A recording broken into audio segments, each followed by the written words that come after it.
こんばんは、正午のニュースです。先ほど行われたマイクラ内重たいブロック選手権で、ついにマイクラ界で最も重たいブロックが決定しました。会場に中継がつながっています。はい、こちらのマイクラ内重たいブロック選手権会場、未だに狂に包まれております。今回の大会は2部門に分かれておりまして、マイクラを遊んでいる自分のパソコン側の負荷、それとサーバー側の負荷、その2部門に分かれております。シングルプレイの場合はどちらも自分のパソコン上にかかる負荷になりますし、マルチプレイの場合はサーバーの負荷をかけてしまうということになりますので、ワールドにいる他の人に重く感じさせてしまうということになります。なるほど、それはいけませんね。それでは大会の様子の VTR をご覧ください。 VTR どっこいしょ。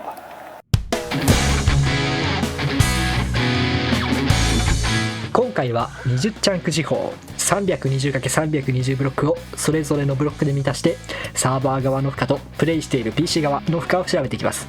サーバー側の負荷はこちらの TPS という値を使っていきます。 TPS は20が正常で、20を下回ってくるとサーバーに大きな負荷がかかっています。はい、そしてプレイをしている PC 側、これをクライアント側と言いますけど、こちらの負荷は FPS という値を使って調べることができます。1秒間に PC が描画できるゲームのコマ数のことですね。大きいほど滑らかで小さいほど重たいということになります。はい、第1回はこちらのブロックたちです。チェストをたくさん置くと重たくなるのか非常に気になるところですね。そしてタルはチェストより軽いという噂ですが、実際のところどうなるか今夜明らかになります。タルといえば私はタルタルソース好きですけどね。はい、さあ計測始まりました。基準となるのは普通のブロックということで、石ブロックを敷き詰めた場合をこちら A の部分で計測しておりますね。こちら FPS1350、TPS20 ということで、このパソコンだと FPS は最大で1350くらいになるということでしょう。 TPS は20以上上がることはありません。そして気になるのはチェストの FPS が25と極端に低くなっているところでしょうか。はい、非常に興味深いですね。おそらくチェストは中にアイテムが入っているので、重いというよりかは形状が普通のブロックより複雑な形をしているから負荷になっていると思われます。隙間が空いてますからね。隙間スイッチということですね。ということで第1試合の結果こうなっております。やはりチェストに比べるとタルが非常に軽い。はい、タルもチェストもサーバーの負荷はあまりないですが、 FPS 的にはタルの方が非常に軽いということが分かりますね。皆さん、時代はタルです。心によく刻んでおいてください。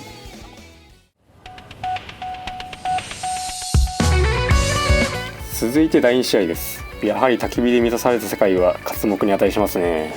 全人類刮目せよということですね。形状が複雑な大釜やコンポスターは重そうなイメージがございますね。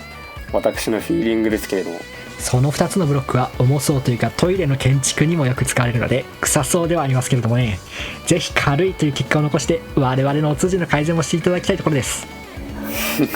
いい意味ないと思いますけどね。はい、計測始まったみたいですね。早速焚き火が 40fps という驚異の値を叩き出しております。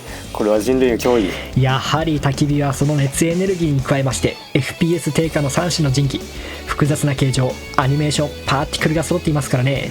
フェンスはその形状の複雑さのせいか結構重たいです。第2試合の結果はこのようになりました。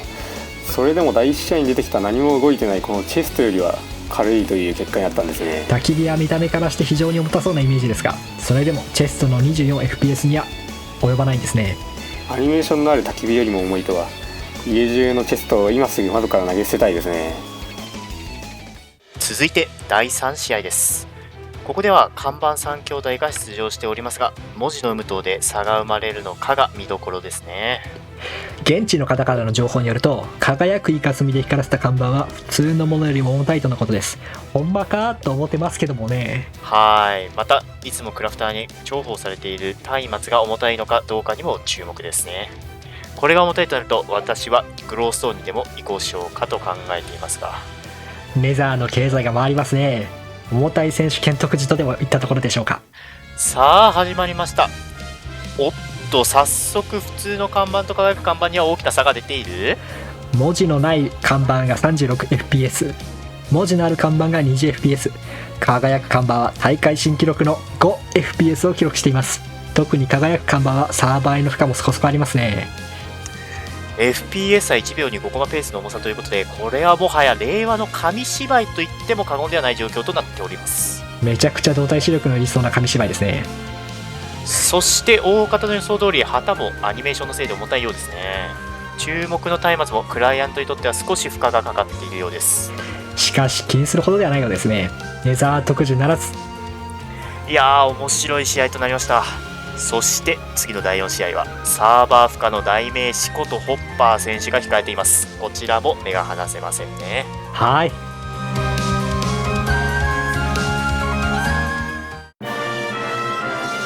お待たせしました。最終試合第4試合の開幕です。ビッグバンの頃から私待ってたんで、もうこの試合が行われずにビッグクランチ起こるかと思いましたよ。表現もインフレーションしてきたところで、注目の選手はやはりホッパーですか？そうですね、ホッパーといえばやっぱり吸い出す力なんで、これをもってサーバーのリソースをね存分に吸い出してほしいところですね。俗に言うストロー現象というやつでしょうか。多分違いますけども。はーい、それでは有自然より待ち焦がれた第4試合の観測者として君臨することとしましょう。大変幸運な時代に生まれてきたものです。さあ測定がスタートしました。ここで意外と重たいのはエンダーチェスト。アディショナルインベントリーの最高峰とも呼べる彼のそのマナコには何が映っているのでしょうか。そしてピストンは伸びていても縮んでいても変わらないと、意外な結果になりました。のび太くんということですね。やはり彼の影響力がここにも現れているということでしょうか。そして注目のホッパーは本大会で最も TPS を維持としてきた驚異の 7.5TPS。 ワールド崩壊も間近といったところです。これがビッグクランチか。宇宙の始まりからその終わりまでの目撃者とならん。時間の相対性を感じさせる TPS の現象はまさにブラックホールの事象の地平線内と同期と考えても良いでしょうね。この結果をぜひまた次の宇宙の我々に